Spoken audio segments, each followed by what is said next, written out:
when we were at the church, I've never seen my sister in her eyes light up like they did tonight. The sparkle in her eyes.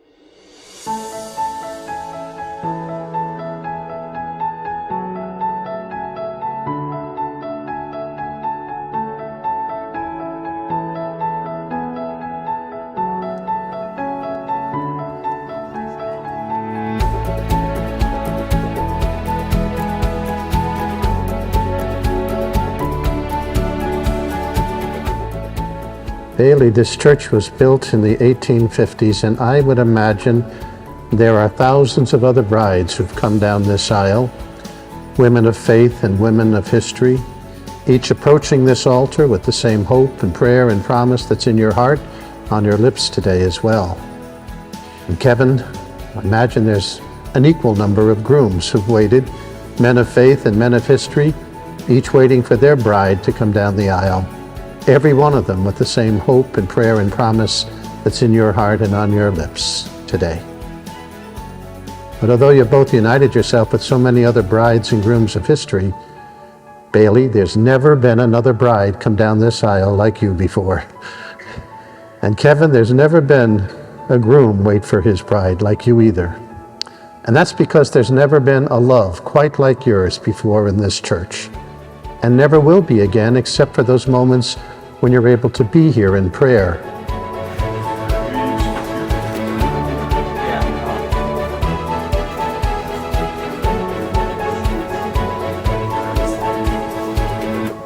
Oh, yes.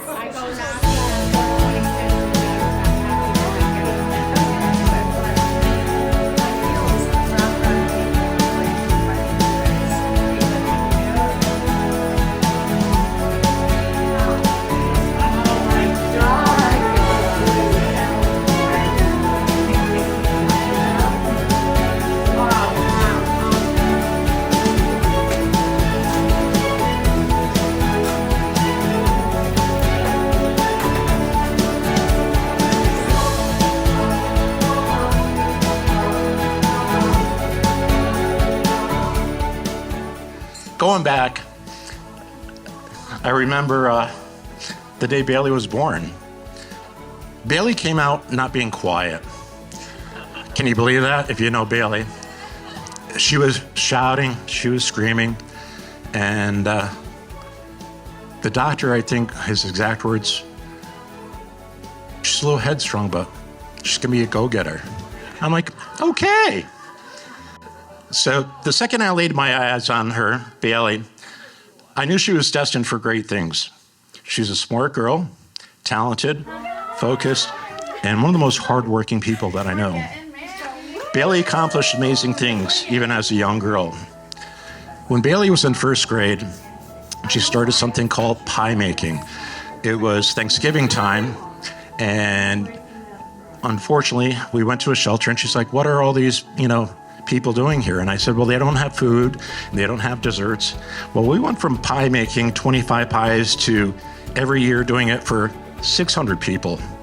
And my Baleigh won national recognition with this down in Washington.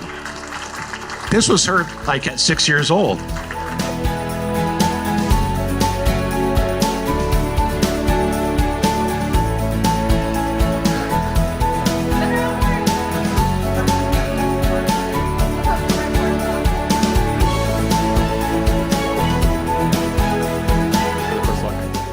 That was not everything to her mother and I. We wanted the happiness Baleigh, and Baleigh's overcome so many obstacles. She's never let anything get in her way.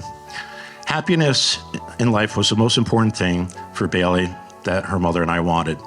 When Baleigh met Kevin, happiness started to go right into her life. When you're a parent, you always want the best for your children. My daughter was no different.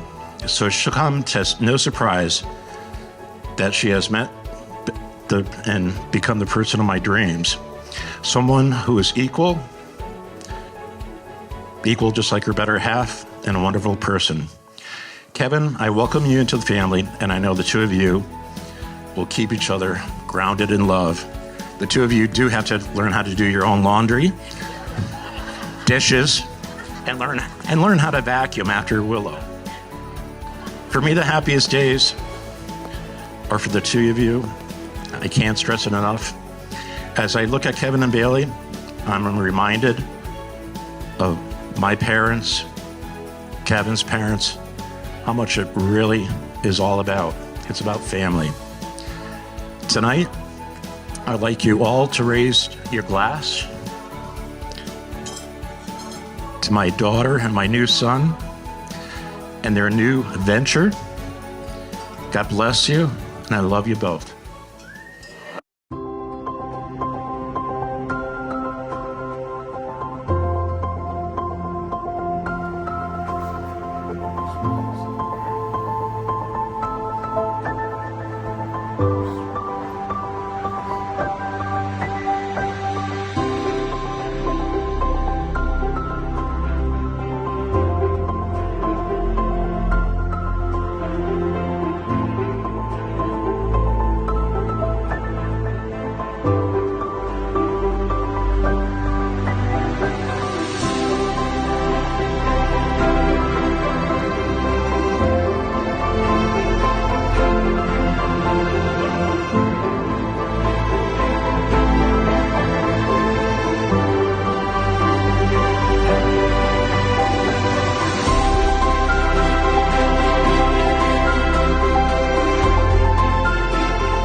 People who have molded you and shaped you and helped you to be the people who will stand at this altar in just a moment to proclaim your love.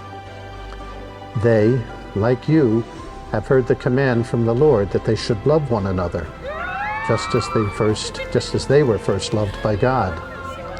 And that love that they received was a generous, self-sacrificing, and unconditional love. That's the love that they shared with both of you. And that's the love that they entrust to you so that you can hand it on to yet another generation. As you prepare to do that, think of the qualities of a love that is generous, self-sacrificing, and unconditional. The love that's been handed down from generation to generation in your individual families. Because that love is characterized by reaching out. That love has about it a sense of reaching out to encourage your partner to grow and to become the people God knows they can be. It is a love that reaches out to heal one another's hurts. It is a love that is creative and reaches out to generations to come. And it is a love that can sustain you through difficult times as well as the joyful times.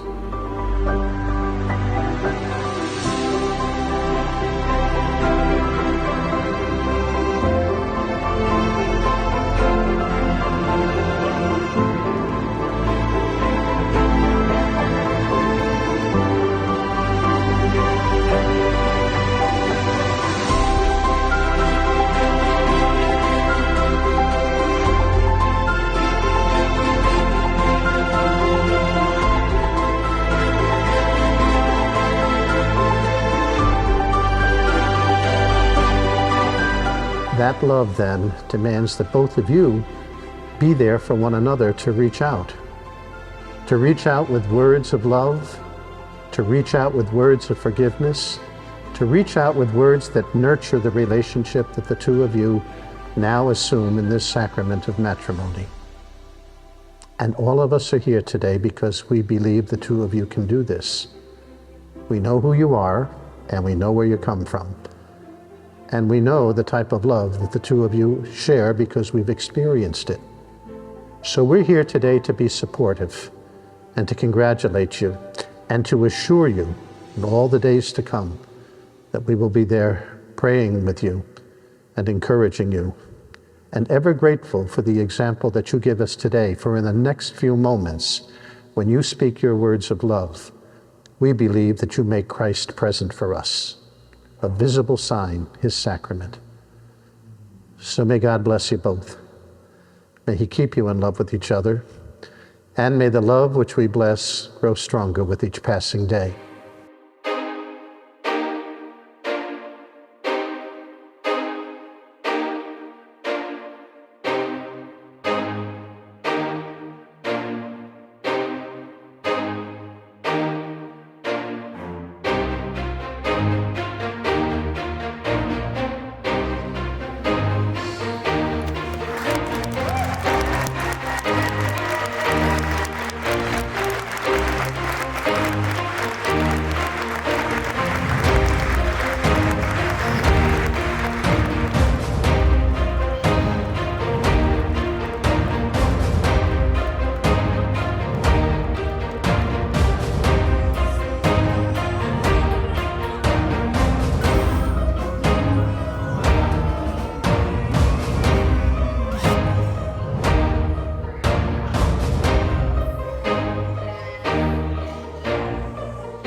Baleigh,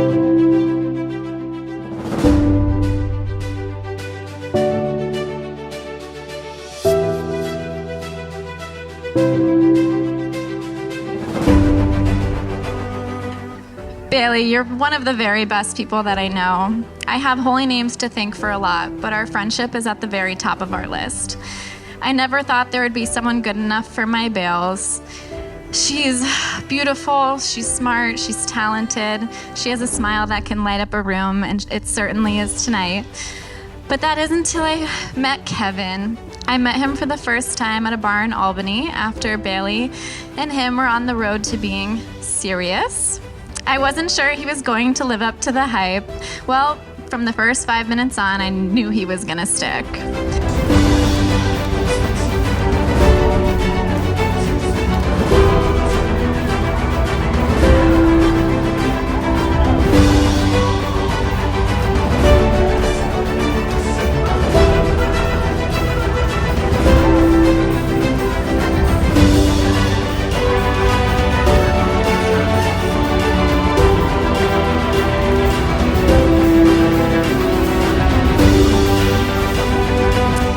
Being an honorary member of the Payne family, Kevin, I want you to know how special it is to be chosen and loved by them. There is no greater, kinder, or more loving family that you could be a part of. I've heard you're supposed to offer the happy couple a piece of advice, and as my lack of a +1 might suggest, and Baleigh can attest, I'm the last person that should be giving relationship advice. However, I figured I'd take some from the couple's favorite game and the sport that Baleigh and I pretended to play in high school, golf. Honesty is everything on your scorecard and in your marriage. Play it where it lies. The goal isn't to win, it's to improve. Everyone needs a mulligan, so offer one up from time to time and finish well. So I will. I'd like to ask everyone to raise a glass to Baleigh and Kevin. Cheers to the Helens! Love you.